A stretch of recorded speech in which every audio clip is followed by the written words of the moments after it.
Revenge. It's this incredibly powerful thing, right?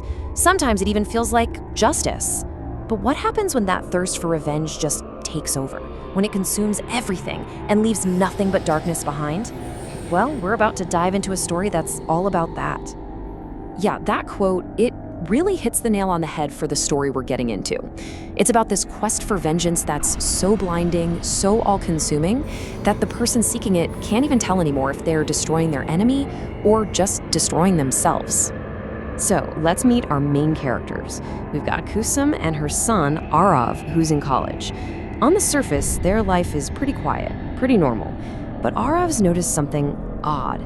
For years, every single night, like clockwork, his mother just vanishes. No explanation.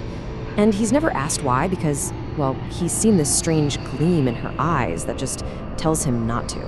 Then one day, everything changes. Arav brings a friend home from college just to pick up some notes.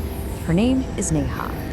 And from the very second Kusum sees this girl, who seems completely ordinary, by the way, her interest is, well, it's immediate and it's intense.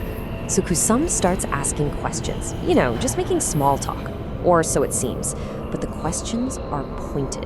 And with every single answer Neha gives, you can just imagine Kusum's grip on her chair getting tighter and tighter. It's this tiny, subtle sign of a massive storm brewing inside her. Neha Sinha, Vivek Sinha, Chandrapur village. Each name is like a key, turning a lock on a door to a really, really dark past. And once she has the answer she's looking for, everything shifts. Kusum's whole demeanor changes. She gets up, heads to the kitchen, and this chilling, almost killer smile just spreads across her face. When she comes back, she's holding a plate of homemade sweets for Neha. And let me tell you, this isn't just about being a good host. Oh no. This is step one of a truly devastating plan. Okay, so to really get what's going on here, we have to rewind. We need to go back 20 years. Because what Kusum is doing, it's not random at all. It's coming from a place of deep, deep pain. A wound that is clearly never healed. So it turns out, Kusum and Vivek Sinha, Neha's father, they grew up together, they fell in love, they were planning a whole future together. A future that never happened. He moved to the city, and slowly but surely, his promises just faded away with every missed call. And then, a year later, he comes back. But not for her. He's back to tell everyone he's marrying someone else, Ria. Now, Kusum moved on. She even married another man, but he was tragically killed in a factory fire. So you can imagine the pain she's already carrying. And that old wound from Vivek's betrayal, it might have scarred over, but just a few months ago, it was ripped wide open. She saw Vivek and his wife in a shop, and he looked right through her. No recognition, no remorse, nothing. And in that one moment of absolute coldness, that's when her need for revenge was born. Which brings us back to today. Kusum, armed with these dark arts she's been secretly learning, didn't see Neha's visit as just some coincidence. To her, it was fate. Fate delivering the perfect tool for her incredibly calculated plan. And her plan, wow, it is chillingly methodical. Step 1. Use a spell to make Neha fall head over heels for her son Arav. That gets her inside the family. Step 2. Send enchanted sweets home with Neha to slowly, quietly poison her mother, Ria. Step 3. As Ria gets sicker and sicker, Neha naturally pulls away from Arav, creating distance. And the final, absolutely horrifying step? Total destruction. And you know what? The plan works like a charm. Neha and Arav fall in love.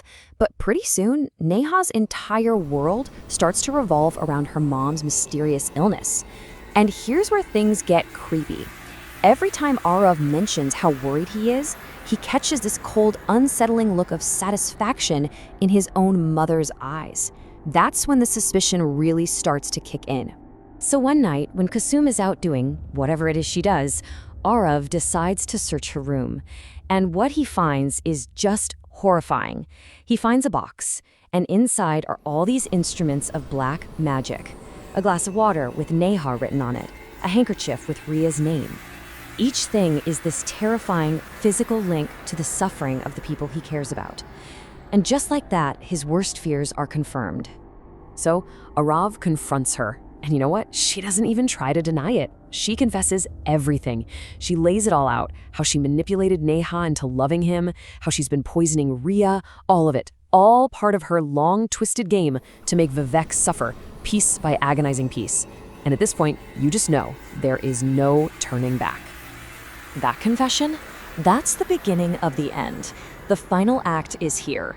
That intricate, evil web that Kusum has woven is about to come crashing down. And the price for her revenge? It's going to be far, far more devastating than she could ever have imagined. The very next morning, Arav's phone rings. It's Neha, and her mother is gone. She's dead. The first domino has fallen. Arav, completely panicked, rushes to his mother, begging her to stop, telling her it's over, the revenge is done. But her eyes are just ice cold, and all she says is, no, now it's Neha's turn. Arav is desperate. He's pleading with her, but Kusum just locks him in his room. She knows exactly what's going to happen. A grieving Neha is going to come looking for him, and she does. Kusum invites her in, feeds her one last poisoned meal, and then sends her home. A few days go by, and Neha is also dead. When Kusum finally unlocks Arav's door to tell him the news, she's probably expecting, I don't know, a reaction, maybe even a sense of victory. But what she finds instead is the ultimate, terrible price of her hatred, something she never saw coming. Unable to live with the guilt, with the loss of the woman he loved, Arav has taken his own life. And that brings us to the end, the final, silent aftermath. All the echoes of her vengeance have just faded away, and what's left behind is this unbearable, crushing quiet. I mean, when you think about it, Kusum got exactly what she wanted. She absolutely destroyed Vivek Sinha's world, but in doing so, she completely annihilated her own. Her son, the only person she had left in this world, was gone. And in that silence, she finally remembers a warning she once got from the person who taught her these dark arts in the first place, that black magic is a path to ruin, and it spares absolutely no one, not even the person using it. So her victory? It's completely, utterly hollow.